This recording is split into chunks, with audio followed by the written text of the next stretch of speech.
Welcome to A Walk in the Park with Gil. My name is Gil Penalosa, and I was born in Bogota, Colombia, where as head of parks, I led the design and construction of over 200 parks and took a small program called Ciclovia Open Streets and turned it into the world's largest pop-up park.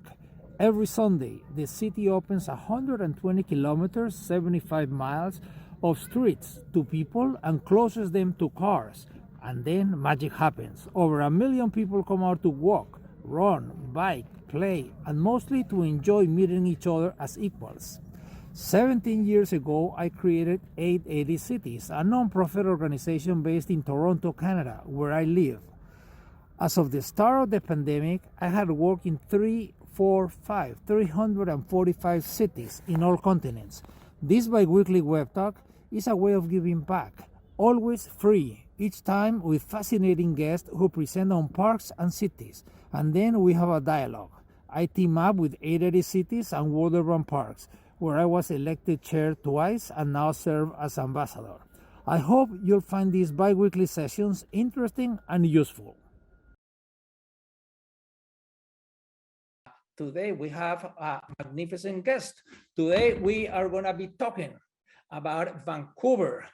And we have Donnie Rosa, who's the general manager, and Emily Dunlop, who's a senior planner, and both from the Vancouver Parks Board. This is also something that is new because very few cities have this kind of system and separate, and how do they work with the government. They are really amazing people, but I think that I would ask them each that whenever you start presenting, why don't you tell us a little bit about yourself and then do the presentation. So today we're going to learn about Stanley Park, but also the Vancouver Park system and the process of reconciliation, which is something that is really, really important in Canada and everywhere in the world. But we have 70% of the people on this are from outside of Canada. So I think that it will be interesting for all of you to learn what is it? What is reconciliation? Why is the reconciliation? And what does the parks and recreation have to do with it?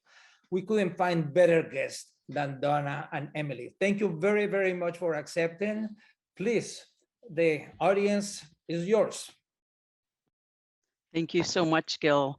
It's honestly a privilege to be here and to be the general manager of Vancouver Parks and Recreation. And we do report to the Park Board, as you mentioned. That is a unique construct where we have our own elected body. I've worked in different constructs where Parks and Recreation was a department of the city.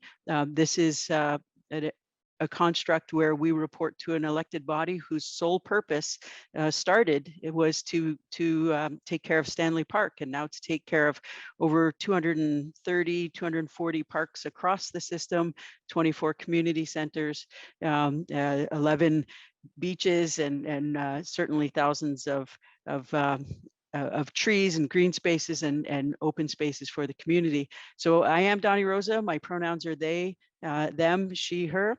And I am joining from the unceded ancestral territory of the Musqueam, Squamish and Tsleil-Waututh peoples. And it is the land that Stanley Park is on as well. It's my honor and privilege to work alongside the great Emily Dunlop. So I'll let her introduce herself and then I'll start the presentation. Great, thank you, Donnie. Good morning, everyone, or good afternoon, or good evening for anyone who it's a lovely evening for you tonight.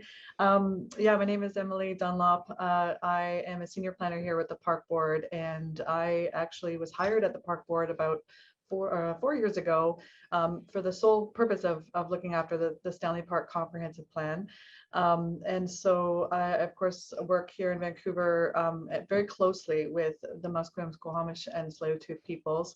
My pronouns are she, her, and I have been working in the field of landscape architecture and planning for over 18 years now. And yeah, I'm very excited to be here today. So thank you for the opportunity to present. So we're overly excited to talk about one of my favorite places, and I know Emily's one of Emily's favorite places in the world, and that is Stanley Park. And I'll ask Emily to share her screen. And in the meantime, I will share that what we're going to share with you today is a view into Stanley Park. We will set some context. We will look at the past and the origin of Stanley Park. We will look at the significance. I'll let you, there's a good picture of Stanley Park juxtaposed with the city, and on the right side of your screen, those are the North Shore Mountains.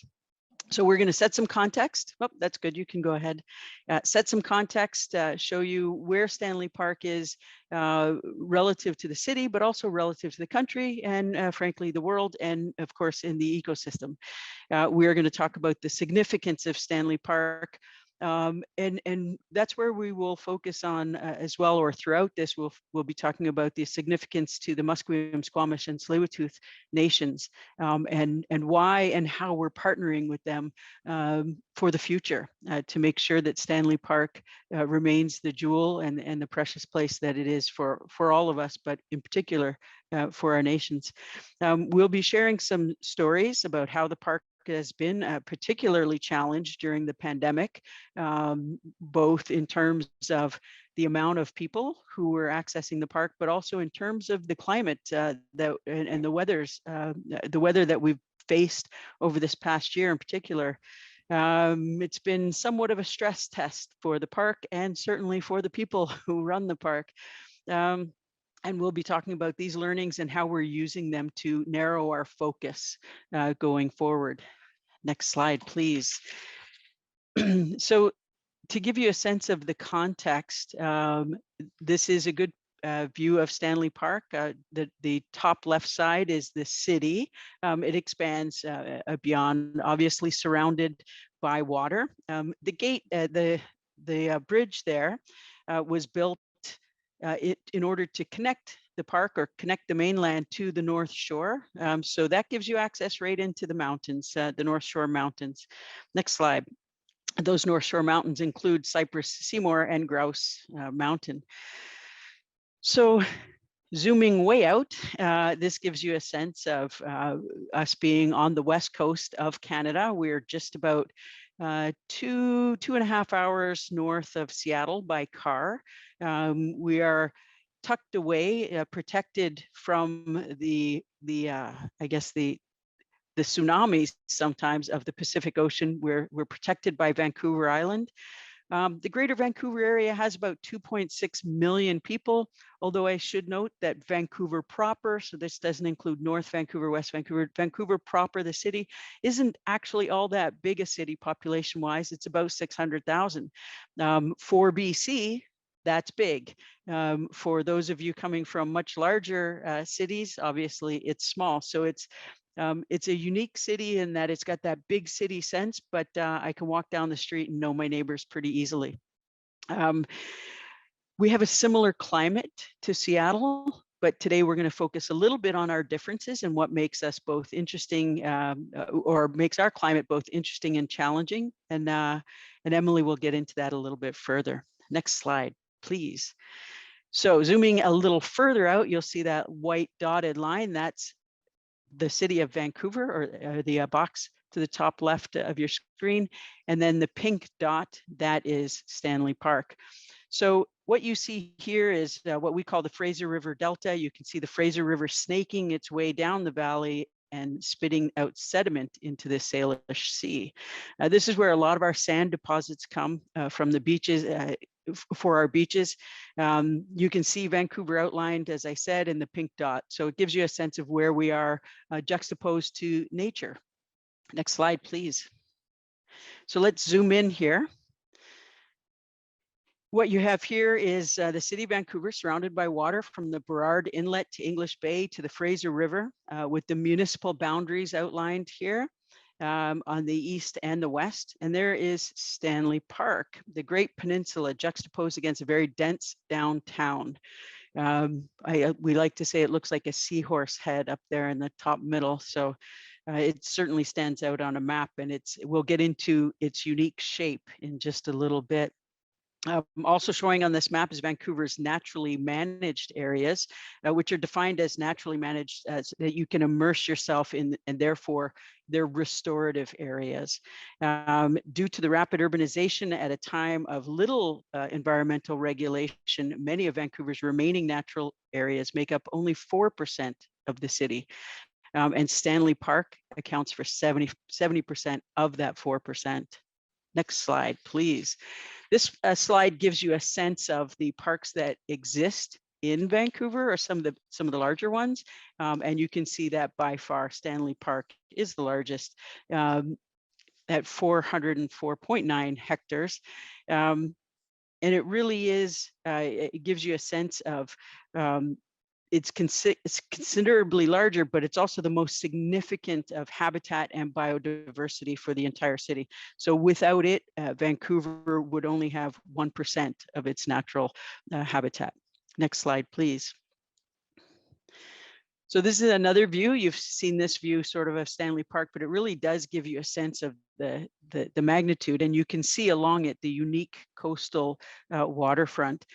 So we have a seawall that runs along the outside or along the coast. It's I'll talk a little bit more about the seawall, but what I will tell you right now is that Stanley Park itself gets over 10 million visitors a year. And of those, the majority have indicated that they come to use the seawall, which is pretty fascinating. And it also tells you about the pressure on this park. 10 million visitors a year into the park. And of course, we would be remiss if we didn't talk about there are some attractions in the park. So there's the horse and buggy that you can go along and see all the beautiful sights within the park. We have lookout points. We have magical vistas and views of the Pacific Ocean, the Burrard Inlet, the North Shore Mountains, as I said. Throughout the park, we have some public art. We have some totem poles, which aren't actually historically or properly located, which are certainly an attraction, but have certainly caused some angst in how they're placed, and also in who placed them. There's a concert bowl, so you can go into have an open air concert in the park, which is amazing to be surrounded by such magical trees, and then to have this lovely music. There's theater under the stars that happens. There's restaurants, walking trails, of course, and so much more. I will say that Stanley Park is home to probably a couple hundred of over 2,000 homeless people who make Vancouver their home. They are without houses, and they do we do have a bylaw that allows people to seek shelter overnight in our parks, but they have to be packed up during the day. So I will say, just to finish off, of course, among this, there's a lot of wildlife, and we will talk a little bit about that in just a moment. Next slide, please. So to understand the uniqueness of Stanley Park, here you see it laid out relative to Golden Gate, Central Park, Millennium, and Hyde Park. And it really is one of the things that makes it such a world-class and unique park is that it's not drawn with a pencil. It is drawn by nature. So it gives this 1,000 acres a unique shape, just surrounded by beauty, surrounded by nature, as you saw in the pictures. It's clearly irregular by nature, and it's one of the things that folks find special about this park. Next slide, please. This is a good shot of the seawall on a sunny day in Vancouver, which, as you noted, those don't. We have some rainy days here, that's for sure, but we certainly forget about those rainy days when we have a day like this. Our temperatures are fairly mild year round, although the weather has been unique this year and in the last couple of years. So this is a shot of the seawall. You can see people cycling and walking. And as I said, of over the 10 million visitors to Stanley Park, the majority do come. 90% of them have indicated that they come for the seawall. Next slide, please. Another really great picture of the seawall, and you can see here that there are parts that actually are kind of tight and you have to slow down your bike or you have to get off your bike in order to pass by. But it's, again, it's one of the things that people love so much. You can see that on the inside of the seawall, it just at some points goes straight up with rock. So it's breathtaking, to say the least. I just wanted to share that it took over 30 years to build the seawall, and it extends the entire perimeter of the park. And as a matter of fact, we'll talk a little bit about it, but it's the longest uninterrupted seawall in the world. And we're pretty proud of that. Next slide, please. So even with the 10 million visitors, there are moments like this that you can feel the serenity, you can feel the peace, and you can see the sunset or the sunrise, and you can feel alone on this seawall. And it's pretty spectacular. Next slide, please. So I said I would talk about the seawall itself. You can see how it goes around Stanley Park. Parts of the seawall start in the city, but definitely the beautiful water views. 28 kilometers for my American friends, that's in around 17 miles. The architect is Jimmy Cunningham. He was a master mason, and he worked on this seawall for 32 years of his career. Pretty spectacular commitment. I think I know I've visited the Taj Mahal, and I understand people make a career out of working at the Taj Mahal. They work their whole lives there. Pretty fascinating that somebody would work their whole career on the Stanley Park seawall. Originally, the seawall was built to prevent erosion of this biodiverse special place. And that foresight, I have to say, is pretty interesting today. And we'll get into that a little bit more. And with that, I'll ask Emily to take the next slide.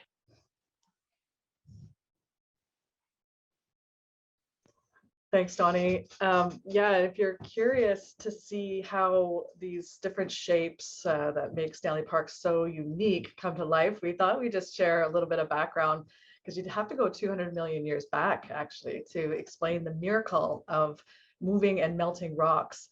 And so just to give you a sense of what that looked like and the complex nature of what we have in the Lower Mainland, there were ancient layers of sandstone and shale that piled up on top of even more ancient layers of bedrock made of granite, kind of like layers on a cake. So shifting tectonic plates collided and raised up that cake of granite bedrock and sandstone and shale onto an angle, which is kind of what you can see here in the picture.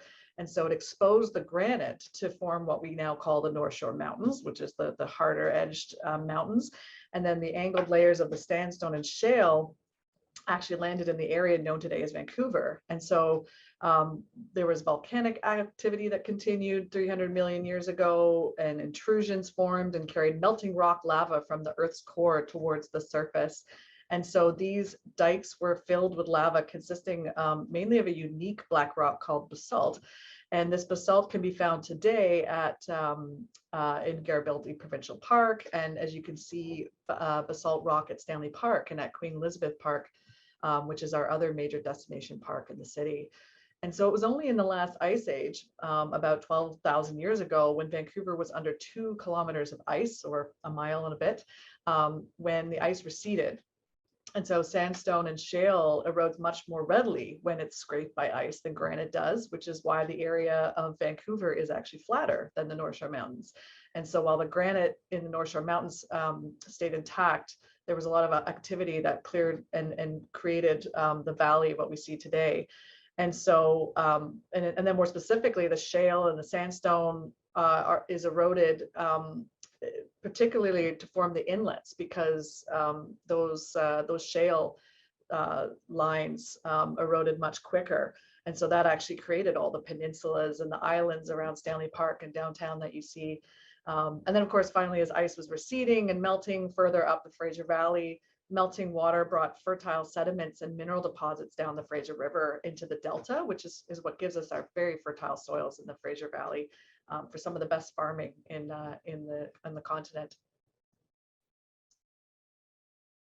And so millions of years after rock layering and tectonic plate lifting and volcanic basalt shooting up and ice age erosion, you can see these formations in the present day.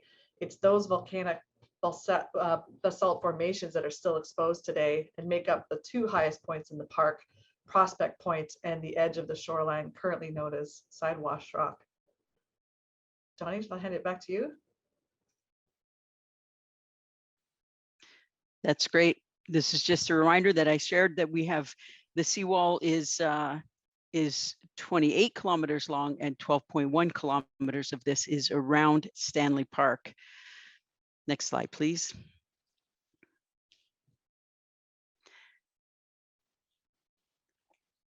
So this is an inventory to build on what Emily had talked about, an inventory of the space surfaces. So about 8,500 years ago, the cedar old growth forest flourished. Many people today think that the park is made up of old growth forest, when in fact, there are still remnant trees, but much of Stanley Park was logged.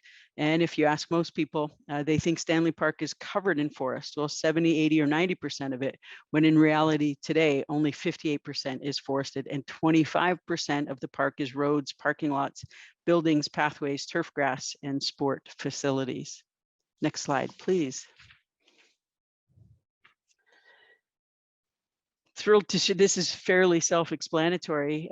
Despite it being only 58%, we have 2,100 different plant and animal species, 780 or so plant species, 660 invertebrate species, 450 vertebrate species, 138 fungi and lichen, 63 marine algae species, 32 phytoplankton, and 7 zooplankton. And for examples of those, I'm sure Emily will answer your questions afterward.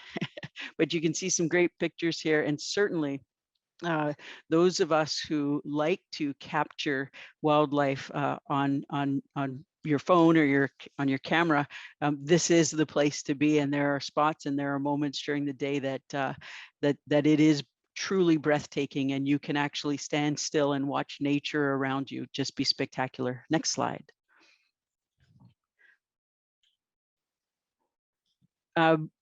Kind of an interesting way to look at the park. Not only do the animals love the park, but people like it too. Stanley Park is among Central Park in New York and Forest Park in St. Louis for the top rated parks on Google at 4.8 stars. And it's only second to Central Park in the number of reviews of all these top parks in the world. Next slide. So we asked people, why do you visit Stanley Park? We asked 11,000 people just a couple of years ago. The top 3 reasons: passive recreation. I love that. Passive recreation. Do what you want. Come in and write your own ticket on how you want to be in this space. Access to nature in the city. I remember speaking with some folks who were moved here from out of town, and they said, where else in the world can you see the city, Stanley Park, the North Shore Mountains, and the ocean all in one spot? You can see all of these things. So access to nature in the city. To visit the beaches and picnic areas. I mentioned we have 11 beaches in Vancouver. Many of those are in the Stanley Park perimeter and along the seawall. So what do people most value about Stanley Park? Oh, I'm going to get you to go back just for a second. The top 3 reasons: the natural environment, the open space to recreate, walk, run, or cycle, and of course, the convenient location juxtaposed to the city. Next slide, please. This is a brag moment for us. In 2014, TripAdvisor had Stanley Park as the top park in the world. I will take a moment to say that we also had 2 beaches in the top 20 beaches in the world, and that would be Kitsilano and Spanish Banks. Not in Stanley Park, but certainly connected by the seawall. Next slide, please. And I will pass it back to Emily now. Thanks, Donnie.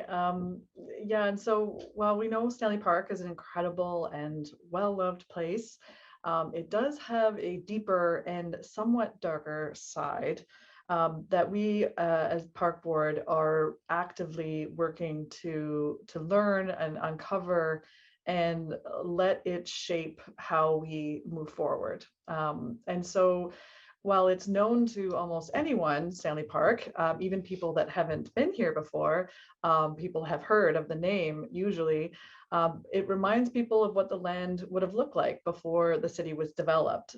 But for some people, that is actually painful, for it reminds them that their ancestors lived in this beautiful place, and it was not only taken from them, but it was taken for granted and quite honestly misunderstood.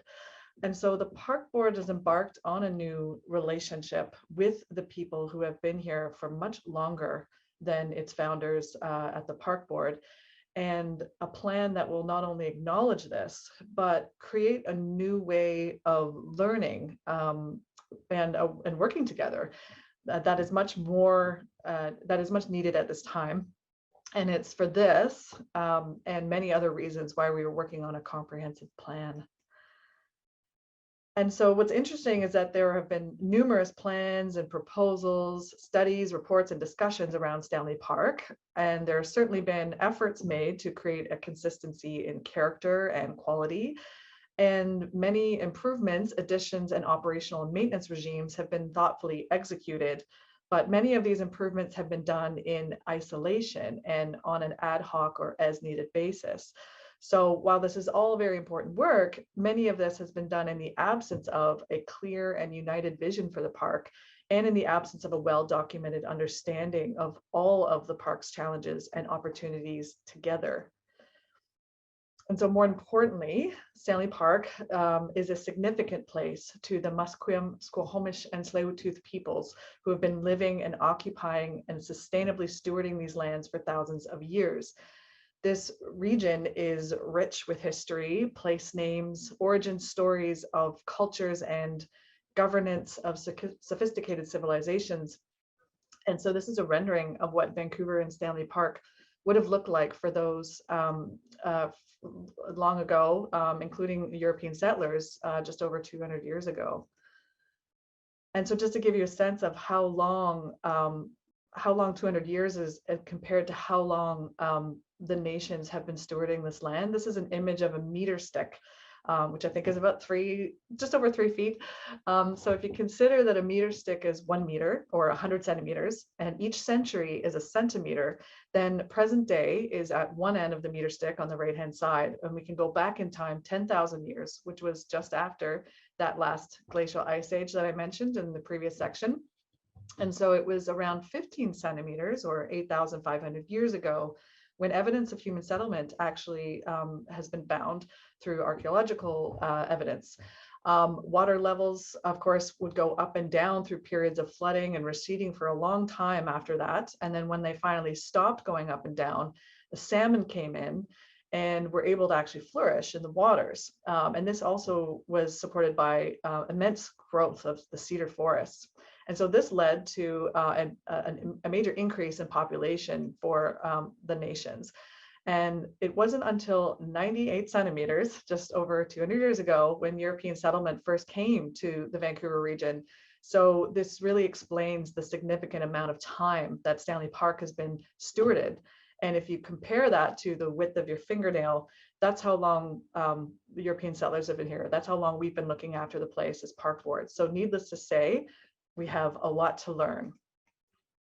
And so there are stories of these very same events that were passed down through generations and even shared with settlers long before they were believed by the scientific archaeological community. And so as part of our early phase of understanding Stanley Park, we've been educating ourselves on the vast and resilient presence of Musqueam, Squamish, and Tsleil-Waututh peoples, and Stanley Park is an epicenter of important and central places, and I'll show you why. So these are the 3 nations whose territory overlaps, Vancouver and Stanley Park, as I mentioned, Squamish, Tsleil-Waututh, and Musqueam. You can see these territories overlaid here with the city of Vancouver, which is the gray kind of area, and then the Stanley Park Peninsula is that little red dot there. And so if you overlap these territories with each other, you can see that the nations have not only been sharing the land for thousands of years, and sorry, these territories do overlap, and so this is the composite map of all 3 territories. And so they've not only been sharing the land for thousands of years, but they've been using what is known today as Stanley Park as a settlement, congregation, ceremony, governance, food systems, etc., with family lineages going back over millennia as a central place. And so it is an understatement to note how important and significant Stanley Park is to the nations. And a popular but misguided belief depicts the creation of the park from untouched nature, when in reality, Stanley Park has been cultivated and managed by the nations this whole time. And they are the original stewards of the land. And we've actually been modifying it even more since then. And so it is because of this that we are here today talking about doing a comprehensive plan. And so despite the significance, the City of Vancouver and Park Board not only did not acknowledge this history, but took deliberate actions to destroy it. And that might sound extreme, but that's because it very much was. This includes the destruction of family property and relentless dehumanization of long-standing residents in multiple village sites. They were labeled as squatters in order to get community support to evict them. Lord Stanley was a Governor General in Canada back in the 1800s, declared that the park was dedicated to the use and enjoyment of people of all colors, creeds, and customs for all time. That sounds great, but what just had happened is there was meanwhile a removal of actual Indigenous villages and families, only to be replaced with these sort of culturally misrepresented replicas that you see on the right-hand side, which further buried the original identity of the park and the cultures that were once rooted there. We like to point out the comparison between the two photos because it really shows just how inappropriate and just incorrect and harmful the removal of these villages, the actual villages on the left, with the sort of white man's interpretation on the right. And this is a drawing of a village site by August Jack Castellano of Squamish Nation. And there are many more maps like this. And that same village site, this is the location. And so when people come to the park, they see this. This is Lumberman's Arch, but at first was a massive village site called Quequay. And so there's almost no representation of Musqueam, Squamish, and Tsleil-Waututh peoples here, and you would have no visual cues to the vast history.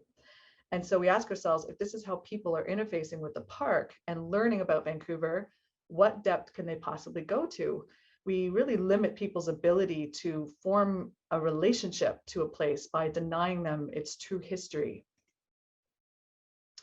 And so the other main reason for a comprehensive plan at this time is that there are many challenges facing Stanley Park, and these are interrelated. Climate change continues to test our waterfront areas with sea level rise, which is also exacerbating our problems with invasive species.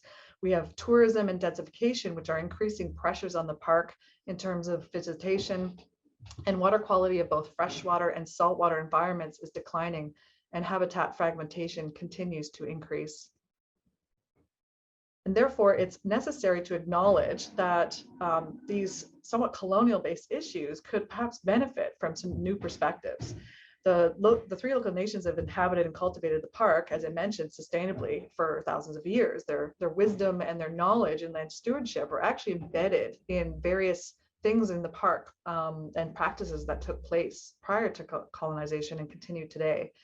Cultural practices such as cedar stripping, which this tree is a tree in Stanley Park, which you can see evidence of cedar stripping that took place, which allowed cedar to be harvested from the cedar trees, but continue to grow. And it's evident in the fact that the tree is still there and still alive today.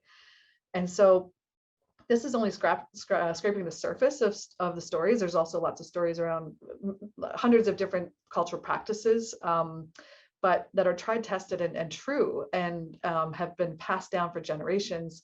And have been carried through in many different forms, including their stories.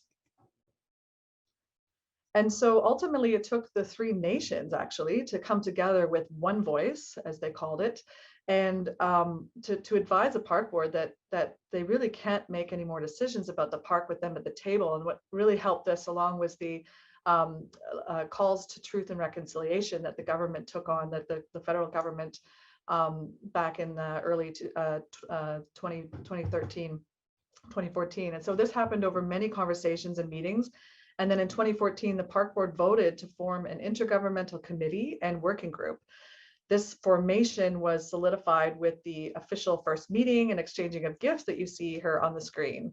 And so this picture shows council members and chiefs together, along with park board commissioners, all of which are elected officials, and a carving that was gifted to us, which is actually in the lobby of our building today, on display proudly.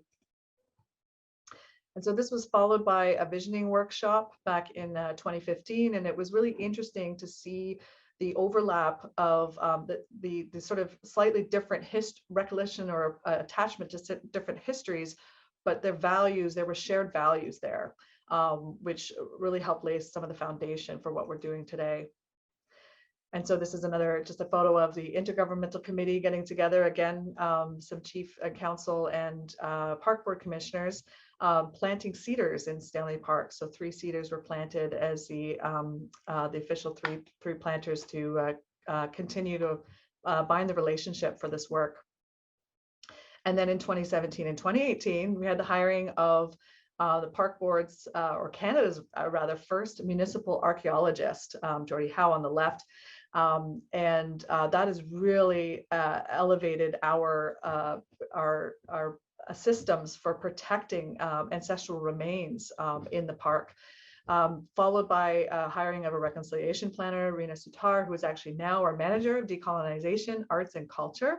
And then there's myself, the planner for Stanley Park Comprehensive Plan.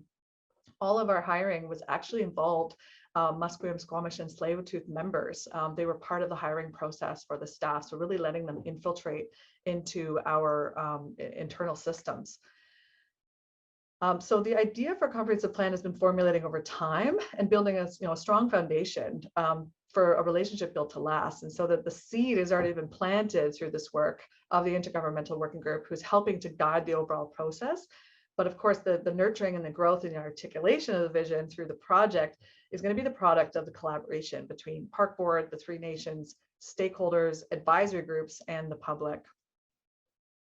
And so the project goal will be to develop, we are developing a comprehensive plan that thoughtfully articulates a vision for the next 100 years, along with guiding principles and assessment of planning and operational issues and recommendations.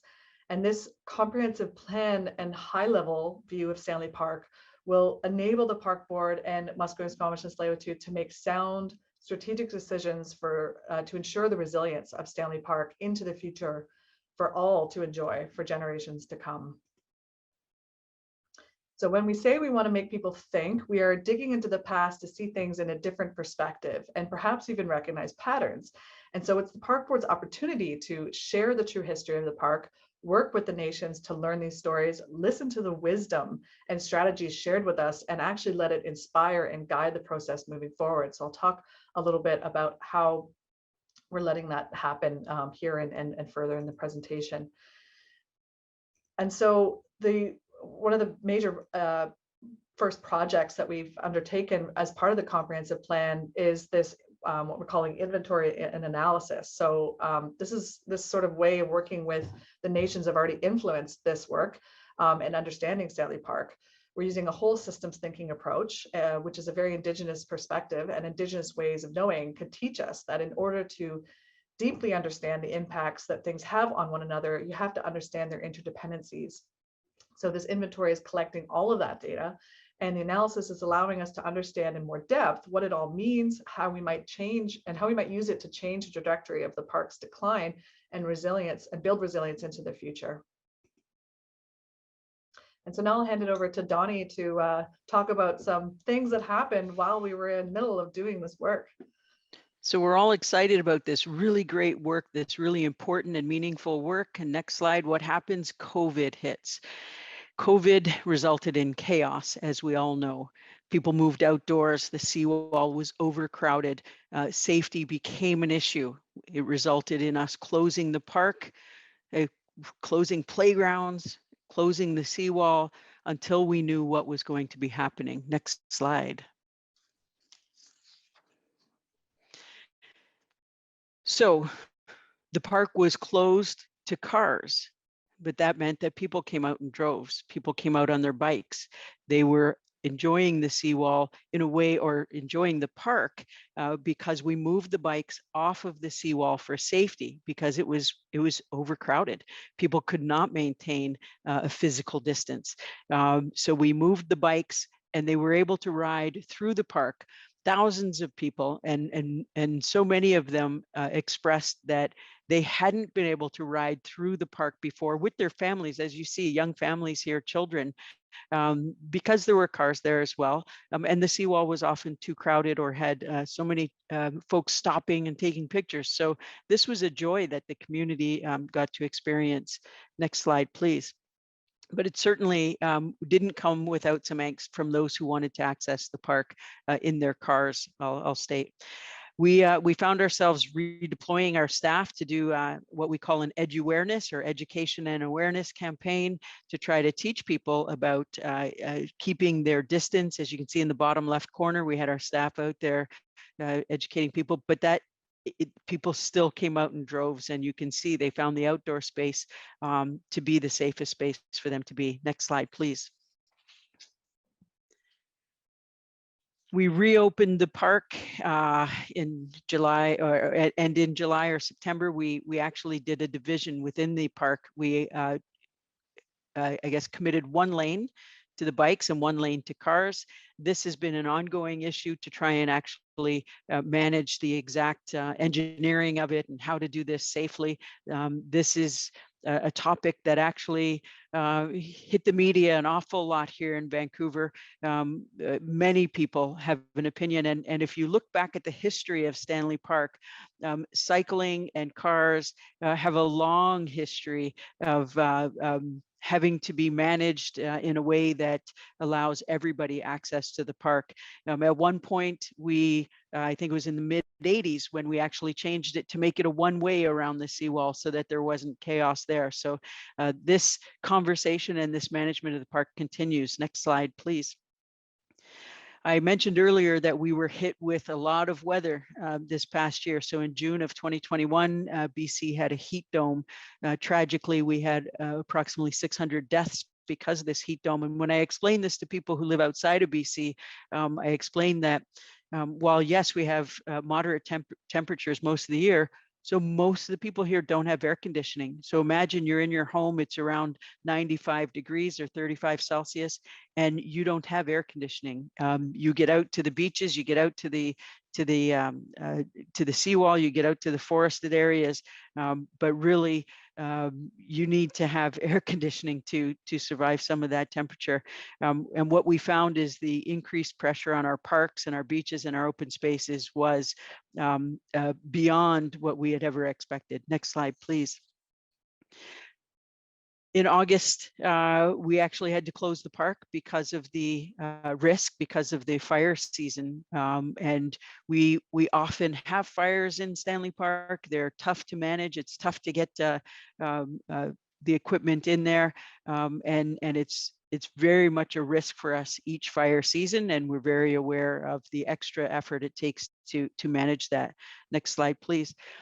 One of the things we found was that by having the park closed this past year, and because of the different uses of the park, the coyotes expanded their territory. And what happened was they started to come out into places looking for food and seeing people as providers of food. We had people who were actually feeding the coyotes or feeding the animals who then fed the coyotes. And what happened was it resulted in an increase in incidents and 41 incidents or attacks that happened. We had to close the park again, and we sadly had to work with our BC wildlife partners, and we had to cull approximately 11 coyotes during that time. Next slide, please. So just 8 weeks ago, a spectacular confluence of events gave us these images of our waterfront. Clockwise from top left is Sunset Beach, Kids Pool, Stanley Park Seawall. Truly spectacular and unprecedented event of king tides. The damage is still obvious along our seawall, where we had to actually close some spaces. Our staff have been working diligently, next slide please, to repair these spaces. But as you can see, much of it was compromised. And if you look in the top middle slide, you can see that that's underneath the asphalt where it is compromised below the surface. So folks might be walking along, but what they don't realize is that the house might look okay, but the foundation is compromised. And our crews are working tirelessly to get this reopened, and we hope to have it reopened soon for the full seawall for the community. Next slide, please. Along with climate change, we had this major storm. We had a barge that came in and landed on one of our beaches. And, you know, on the one hand, well, we had some fun with it, and we put up a sign saying it was Barge Chilling Beach, which is an inside joke for Vancouverites.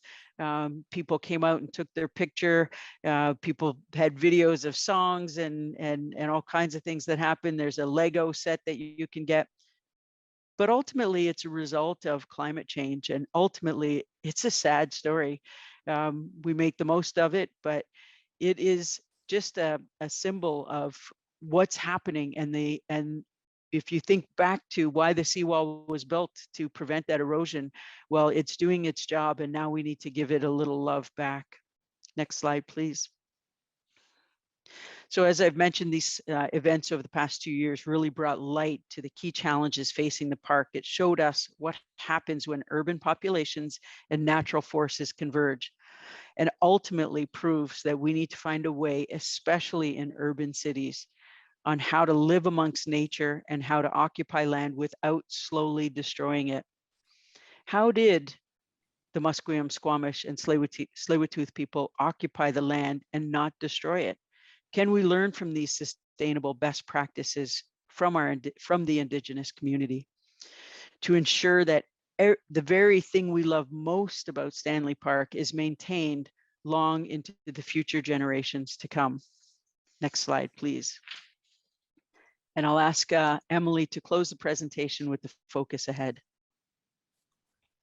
Thank you, Donnie.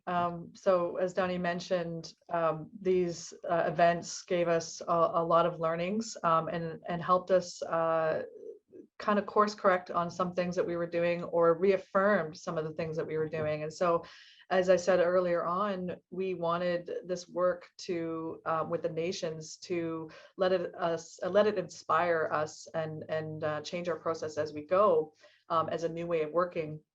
And so it's the Park Board's opportunity here to develop a comprehensive plan that will greatly benefit from this working relationship and allow us to chart a new course for enrichment and protection for the park. And so in terms of the work ahead, some really key components that we're doing that we thought would be important to highlight is that we're currently working on a mobility study. So it was identified earlier on in our inventory and analysis that a deeper study of Vancouver's transportation network is needed. And further to this, the Park Board actually had passed a motion during the time of the bike lane project in 2020, inspired by how people were using the park in different ways. The Park Board passed a motion to look at the potential for reducing vehicle traffic in Stanley Park. And so we are embarking on this mobility study, which will study the feasibility of different approaches to reducing vehicle traffic and their impacts, both positive and negative, on operations in the park, on the environment, on traffic in the city, on tourism, and of course on the economy. And so this study will provide further recommendations to either implement or study further. The storms, they really brought to light the reality and the urgency of climate change and sea level rise. And so staff are expanding on the work that's already been started by the City of Vancouver on the overall coastal adaptation plan. And we're doing a full coastal analysis along all of our parks that interface with the ocean's mighty forces. And so the coastal adaptation plan will have foundational recommendations for the comprehensive plan moving forward as well. And then, of course, we're also collaborating with Musqueam, Squamish, and Tsleil-Waututh on this idea of using cultural practice to help inform the comprehensive plan through the inventory and analysis, visioning, and goals and actions. And so we have been looking at different models that have been used in the past, like traditional use and occupancy studies. However, the challenge with these is that they're typically done for full territories or large geographical areas. So these are just a couple of maps of a few different examples. And so Stanley Park would actually be a dot on these maps. And so it isn't quite the same scale. Oops, sorry, that much advanced further. There we go. And the other sort of questions we had is, what does traditional really mean? Because we really need to see the how we gap into the future. How do we bridge the gap? And with a traditional use and occupancy study, it really requires a definition of occupancy of a space. And how can the current definition of occupancy of a space, which the nations currently don't always have, be the determining factor over its future? So traditional use doesn't always imply making changes to support future use.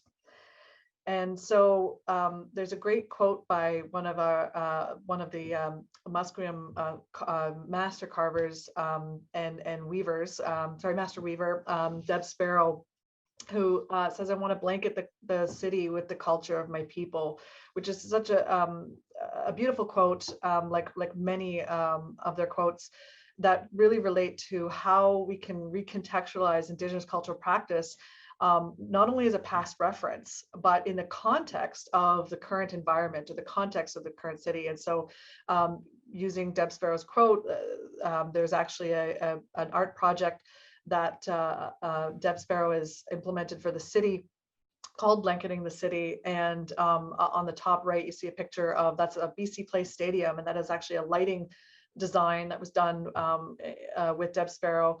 And then we have various series of art installations around the city that reflect that are Deb's work, and bring this idea of blanketing the city to life. And so it's a great example of showing how we can recontextualize Indigenous cultural practices in an urban setting. And then, of course, we are designing a process where we can really work on understanding these cultural practices, understand what they require, and then what is the capacity for Stanley Park to actually support these cultural practices. And so a good example of this would be what I'd mentioned earlier, to use the example of cedar harvesting. And so knowing that that was an important cultural practice that actually was rooted in many different family histories and stories, and was the foundation for a lot of creation. And so we can then ask ourselves, what does this require? It really looks at requiring healthy, appropriate sized trees. And so the need then to study these trees emerges, particularly around the size, health, and abundance. So what we see here is a live connection between cultural practice and inventory and analysis, and how that can really teach us about managing and stewarding the park in sustainable ways. And so in conclusion, if Stanley Park really is one of the most well-known and well-liked city parks, then the comprehensive plan has an opportunity and a duty to share its learnings with the world and to seek answers on how to do better. Better by intricate and delicate ecosystems, better by the nations and their ancestors, and better by the community. And so that's why we're here today, and we look forward to a conversation with you. And we're ready to take any questions or discussion, and you can see our little coffee mug there, so ready for a coffee chat. So thank you very much for listening. I truly appreciate, and I thank you for the amazing work that you are doing and for having accepted to be our guest today. Thank you. Thank you very much, Gail. And if anyone has any questions later, we'd always be happy to answer them separately at any time. Thank you for having us. Thank you, Gil. Thanks a lot.